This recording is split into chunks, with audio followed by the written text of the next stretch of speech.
تو اتنا تو اپنے گھر کی دال روٹی تو چلانی ہے، تو یہ جو ہے وہ یہ بھی جو ہے وہ صدقہ ہے۔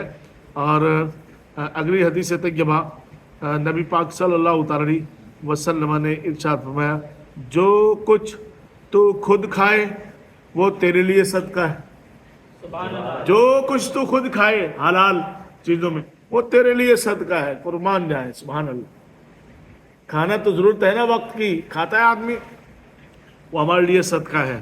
اور جو کچھ تو اپنی بیوی بچوں کو کھلائے وہ تیرے لیے صدقہ ہے، اور جو کچھ تو اپنے خادم کو، اپنے غلام کو، اپنے نوکر کو کھلائے وہ بھی تیرے لیے صدقہ ہے۔ یہ کمال نہیں ہو گیا؟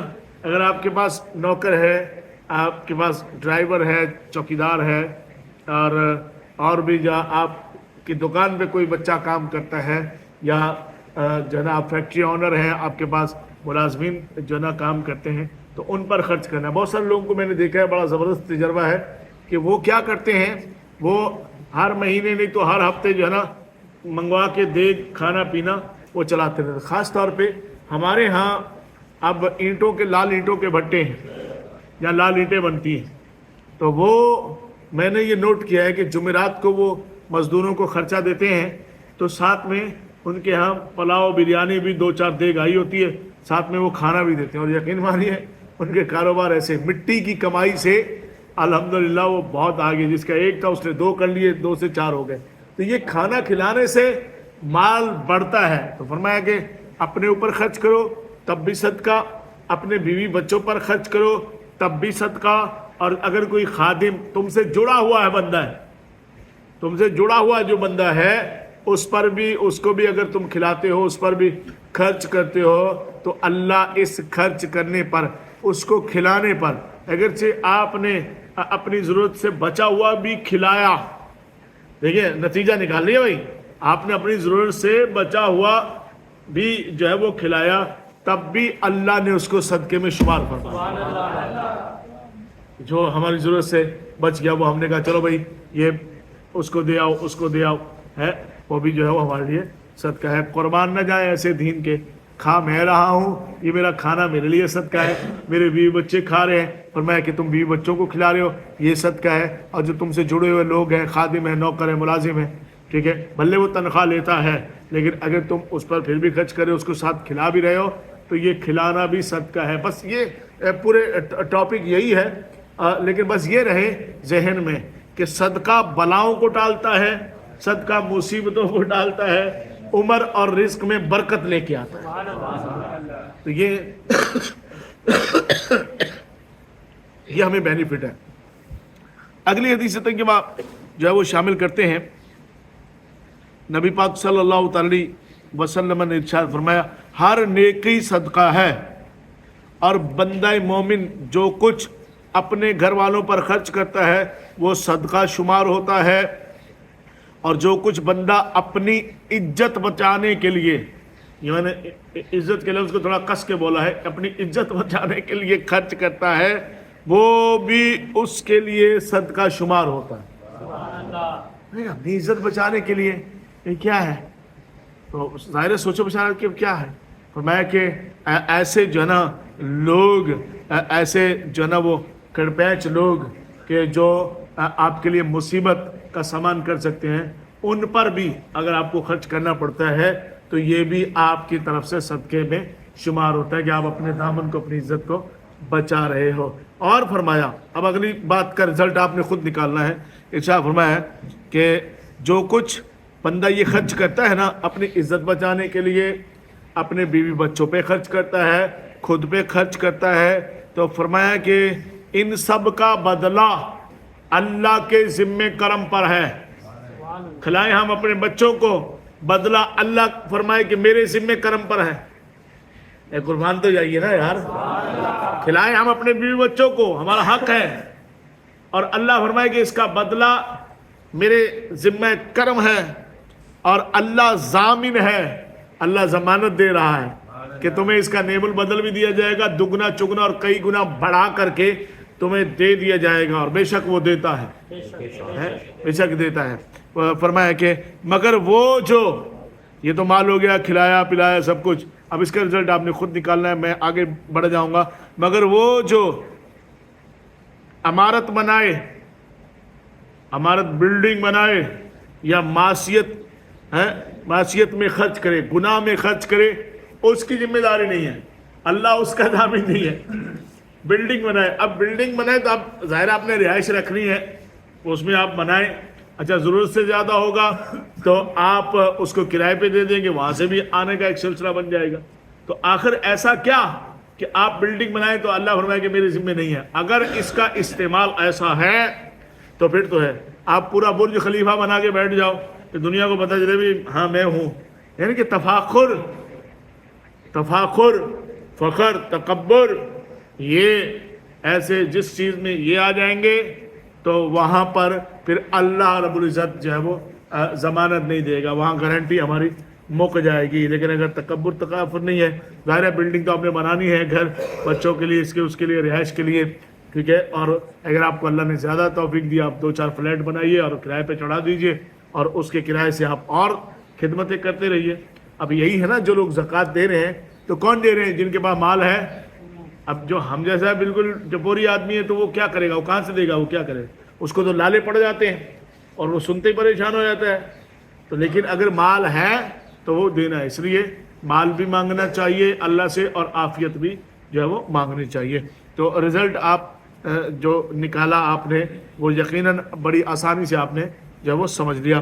اگلی حدیث طیبہ ہے، نبی پاک صلی اللہ تعالی علیہ وسلم سے جو ہے وہ روایت ہے، حضرت سیدنا عبد الحمید ابن الحسن حلالی علیہ رحمت الرحمن کہتے ہیں کہ میں نے ابن مقندر علیہ رحمت سے پوچھا کہ اس بات کا کہ جو کچھ بندہ اپنی عزت بچانے کے لیے خرچ کرتا ہے اس کا مطلب کیا ہے؟ بندہ جو اپنی عزت بچانے کے لیے، حدیث میں ہے نا کہ اپنی عزت بچانے کے لیے بھی بندہ خرچ کرتا ہے تو یہ بھی صدقہ ہے. آپ فرماتے ہیں کہ میں نے اپنے بزرگوں سے، اپنے استاد سے پوچھا کہ بھئی اس کا کیا مطلب ہے؟ اب مطلب سماعت فرمائیے. فرمایا کہ اس سے مراد وہ مال ہے جو ایک متقی شخص اپنی عزت بچانے کے لیے کسی شاعر یا چرب زبان بدتمیز شخص کو دیتا ہے کہ شاعر اس کی حجت نہیں بیان کرے. آپ نے دیکھا نا کہ بہت سارے شاعر ہیں، اب تو خیر وہ زمانہ نہیں ہے، ورنہ شاعر جو ہے نا کنجوسی پہ اس پہ کلابے ملاتے تھے. ایسا مانگنے والے کبھی کبھی کر دیتے ہیں، گاڑی میں آپ بیٹھے ہو تو وہ آپ کے پاس آ کے تالی بجا کے آپ کی بجا کے نکل جاتے ہیں کہ بھائی اتنی بڑی گاڑی بیٹھا ہے 10 روپے ہی دے رہے. تو یہ چرب زبانی جو ہے وہ اس سے اپنی عزت کو بچانا اور ان کو دے دینا مال جو ہے نا، یہ بھی ہے. تو یہ ایک سہولت تو خیر نکلی ہے.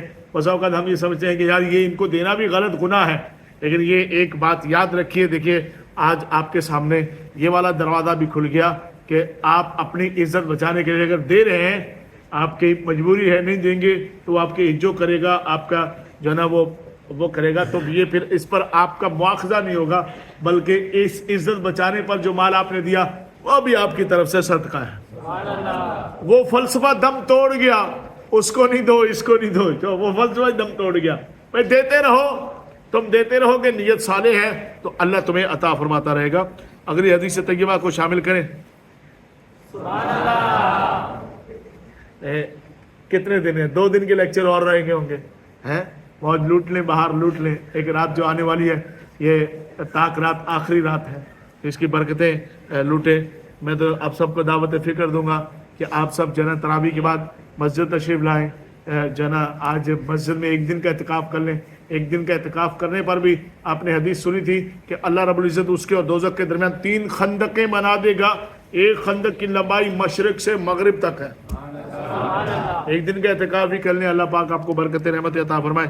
حضور علیہ الصلوۃ والسلام کے ایک بندہ حضور علیہ الصلوۃ والسلام کے قریب سے گزرا تو صحابہ کرام رضی اللہ تعالیٰ نے اس کے پھرتیلے بدن کی مضبوطی اور چستی کو دیکھا.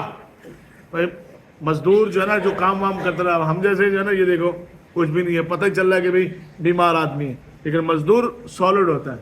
چل چل کے اس کی ٹانگیں جو ہے نا کچی پینسل، لیڈ پینسل کے سکے کی طرح بن جاتی ہیں اس کی ٹانگیں، پیدل چل چل کے. تو ایسا ایک پھرتیلا، یہ مفہوم سمجھ آ گیا یا اس کی اور تشریح کر دوں؟ ایسا پھرتیلا آدمی گزرا تو صحابہ کرام رضی اللہ تعالیٰ اجمعین نے جو ہے وہ عرض کی، یا رسول اللہ صلی اللہ تعالیٰ علیہ وسلم، کاش اس کا یہ حال اللہ کی راہ میں ہوتا، اللہ کی راہ میں یہ نمازیں پڑھتا، روزے رکھتا، عبادت کرتا، تو پھر اس کا یہ حال ہوتا، کاش۔ اب جواب سنیے، تو حضور علیہ السلام نے ارشاد فرمایا، اگر یہ بندہ، مجھے ہر جملے پہ جو ہے نا وہ پوری آپ کی داد چاہیے، ٹھیک ہے، ہر جملے پہ دل کو لگے گا انشاءاللہ، ہر جملے پہ چاہیے، حدیث مصطفیٰ صلی اللہ تعالی علیہ وسلم سننی ہے۔ اگر یہ بندہ اپنے چھوٹے بچوں کے لیے رزق کی تلاش میں نکلا ہے تو یہ اللہ کی راہ میں ہے۔ مزدور اگر مزدوری کرنے گیا ہے وہ الگ بات ہے کہ وہ شام کے ٹائم وہ سیمنٹ نیچے چھپا کے اوپر ملبہ ڈال کے اگلے کا تایا پینچا کر دے، یا مال کم لگنا ہے تو وہ تو پھر اس کے تو جوتے پڑیں گے اس کو، لیکن اگر وہ اپنے بچوں، چھوٹے بچوں کے لیے رزق کے لیے نکلا ہے تو حضور علیہ السلام نے آپ کو گارنٹی دی ہے کہ آپ اللہ کی راہ میں ہیں۔ سبحان اللہ۔ اچھا، پھر آگے ارشاد فرمایا، اور اگر یہ شخص اپنے، بھائی ضروری نہیں ہے کہ ہر مزدور کے بچے ہوں چھوٹے، تو فرمایا کہ اگر یہ شخص اپنے بوڑھے والدین کے لیے رزق کی تلاش میں نکلا ہے تو بھی یہ اللہ کی راہ میں ہے۔ ہم کیا کر رہے ہیں؟ آفس جا رہے ہیں، کس لیے کمائیں گے؟ گھر میں اماں ابا ہیں، ان کو کھلانا ہے، بہن بھائیوں کو کھلانا ہے، تو یہ آپ کا کمانا، آپ بائک پہ جا رہے ہیں، ہیلمٹ لگا کے جائیں یا بغیر ہیلمٹ کے جائیں، اللہ اکبر، اگر آپ اس لیے جا رہے ہیں کہ میرے گھر کے اندر جو ہے نا چولہا جلتا رہے، ماں باپ کھاتے رہیں، تو دیکھیے کتنی بڑی سعادت ہے۔ فرمایا کہ یہ جو ہے یہ بندہ بھی اللہ کی راہ میں۔ بس 2 جملے ہیں، میں ختم کر دیتا ہوں تاکہ جو ہے نا ہم پھر آگے سنتوں کی طرف بڑھ جائیں۔ تو فرمایا کہ یہ بندہ بھی اللہ کی راہ میں ہے۔ تو ہم میں سے 95% تو مزدور صبح جا رہے ہیں، شام کو آ رہے ہیں، اللہ اکبر، کتنا بڑا بینیفٹ، ہمیں معلوم بھی نہیں ہے، ہم تو سمجھتے ہیں کہ نوکری کر رہے ہیں، بھائی وہ بیل جو کنویں میں باندھ کے جس کو چلاتے ہیں، ہم کنویں کے بیل کی طرح چلتے ہیں، لیکن فرمایا کہ اگر آپ اپنے بچوں کے لیے، اپنے پیرنٹس کے لیے کمانے جا رہے ہو، آپ اللہ کی راہ میں ہو۔ اور ارشاد فرمایا کہ جو ہے وہ اللہ کی راہ میں۔ اور اگر یہ بندہ اپنی پاک دامنی کے لیے رزق کی تلاش میں نکلا ہے تو یہ بھی اللہ کی راہ میں ہے۔ اگر یہ دکھاوے اور فخر کے لیے نکلا ہے تو پھر یہ شیطان کی راہ پر ہے۔ لیکن اگر یہ بندہ جو ہے وہ اپنے گھر والوں کے لیے رزق کمانے نکلا ہے، اپنے ماں باپ کے لیے، اپنے بچوں کے لیے اور اپنے جو ہے نا عزت کے لیے نکلا ہے، تو ایسا آدمی اللہ کی راہ میں ہے۔ اور اللہ کی راہ میں اگر اسے موت بھی آتی ہے تو پھر اس کے لیے بخشش کا سامان بن جاتا ہے۔ سبحان اللہ۔ تو بچے بھی ہمارے لیے زحمت نہیں ہیں، رحمت، ماں باپ بھی ہمارے لیے رحمت ہیں، اللہ سمد۔ اور اگر ہم فخر تفاخر کے لیے ہیں تو پھر وہ ہم شیطان کی راہ پہ ہیں۔ آئیے سنت ادا فرمائیں۔